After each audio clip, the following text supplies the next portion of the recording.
Sony has demonstrated its new A90J Master Series OLED to be capable of hitting 1300 nits. Can this be true? What does it mean? Let's discuss all this in this video.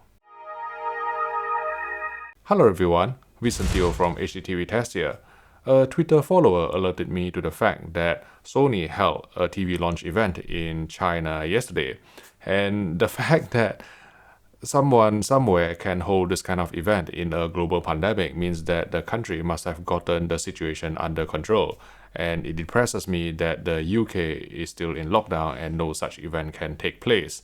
I mean, our UK government has gotten things wrong on so many levels, just like a robbery that takes place in an ascending lift. But let's talk about the Sony China event, and there are numerous very interesting photos that has surfaced from the event that has been published on Chinese forums, and I am going to go through a few of them. Now, the most interesting one is this one showing that the peak brightness measured on the Sony A90J OLED is actually above 1300 nits. And if you can look at the preceding photo, you can see that this measurement was actually taken on a 65-inch A90J. Now, this raises a few questions whether these measurements are valid and can these measurements be trusted. And I think, I have a few thoughts in my mind, and just playing devil's advocate. Let's say if I was a manufacturer and if I wanted to put out a higher peak brightness measurement than what a TV is capable of for an OLED, I could make the duration of the measurement really short. Let's say the peak brightness of 1300 nits can only be sustained for a very short while. Maybe it can't even last 2 seconds, a situation I completely sympathize with. Or maybe the company is going to unlock the algorithm on that particular prototype sample such that you can reach 1300 nits, but the OLED will be destroyed after that.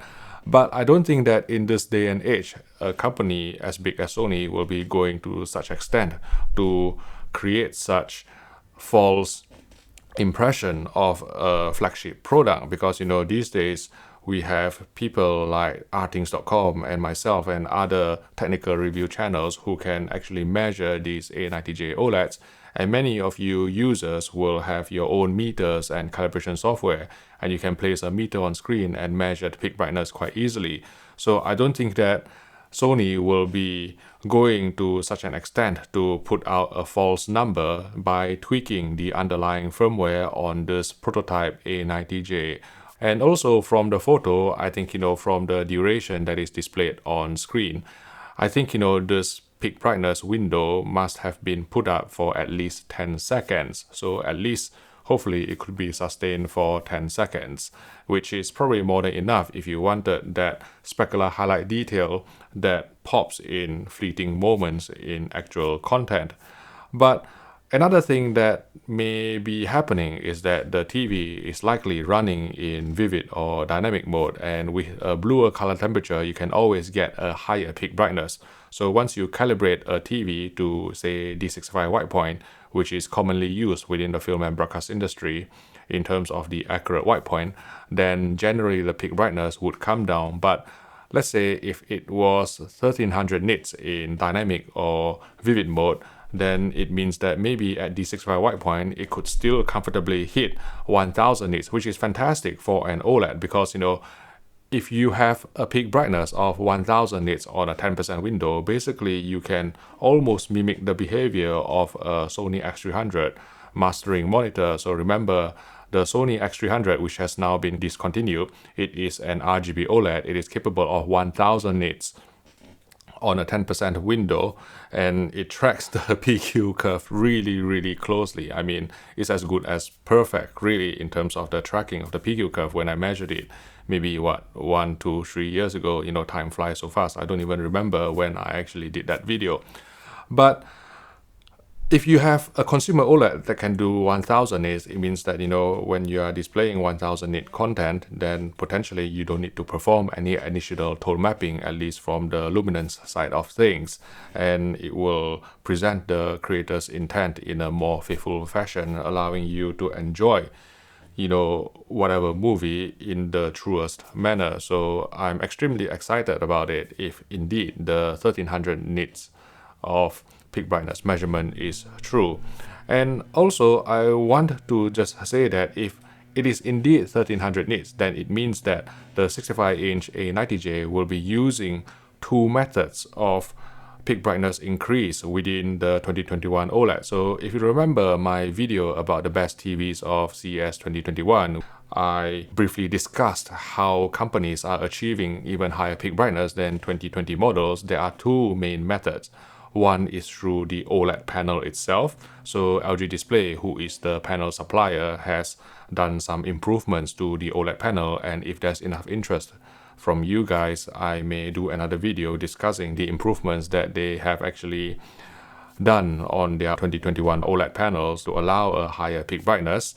And the other method is to use a metal heatsink to dissipate the heat and cool down the panel even faster, either to allow for a higher peak brightness or to reduce the risk of image retention or permanent screen burn. So with a peak brightness of 1300 nits, I firmly believe that the 65-inch A90J will be using a combination of both methods, really, both the improved OLED panel. So I think LG Electronics will be calling this panel the OLED Evo panel, and also the addition of a heatsink on top to achieve even higher peak brightness than what a conventional OLED is capable of. And the reason why I say that they are going to be using two methods is because of this. Let's say the Panasonic HZ2000 and GZ2000, which was Panasonic's previous OLEDs with the custom professional OLED panel, they only use the heatsink method, and once you calibrate them to D65 white point, they rarely hit 1000 nits on a 10% window. And from the point of view of LG Display's improvement of their OLED panel, they have issued a press release saying that there is a 20% increase in efficiency and maybe 20% in brightness. And if you consider that OLED panels are usually around 700 nits, and then if you add 20% on top, then maybe you are getting to around 840 nits. So that is still not enough to reach 1300 nits. So Sony must have done something extra, maybe a heatsink, or maybe even driving the RGB subpixels even harder to achieve 1300 nits, potentially in dynamic or vivid mode. But hopefully after we calibrate it down, then 1000 nit OLED is certainly a possibility, and it excites me a lot that you can have a consumer level OLED that can mimic the behavior of a Sony X300 mastering monitor without the need for any tone mapping. And of course, the other question is whether this peak brightness will be transferred across to the largest 83-inch A90J panel or not. And the thing is, we do not know for sure what LG Display is doing in terms of segregating their panels, whether they are genuinely trying to create two lines, one with the newer high brightness panel and the other one with the regular panels, and whether the higher brightness OLED panels will be available in 83 inches. So I think, currently we can only wait until the 83-inch A90J OLED is out before we can conclude whether that will be using a newer, brighter OLED panel from LG Display together with the metallic heatsink. So that is the situation with the 1300 nits on the A90J. And another interesting slide that I saw within the press event was that there is this slide from Sony here, and the amount of RAM and also the internal storage has been upgraded to 4GB and 32GB respectively, which should help with the speed of the Google TV platform that is implemented on this A90J Master Series OLED. If you remember from last year or maybe even 2 years ago, the Sony AG9 or A9G in the USA, it only had 2.5 gigabytes of RAM and 16 gigabytes of internal storage.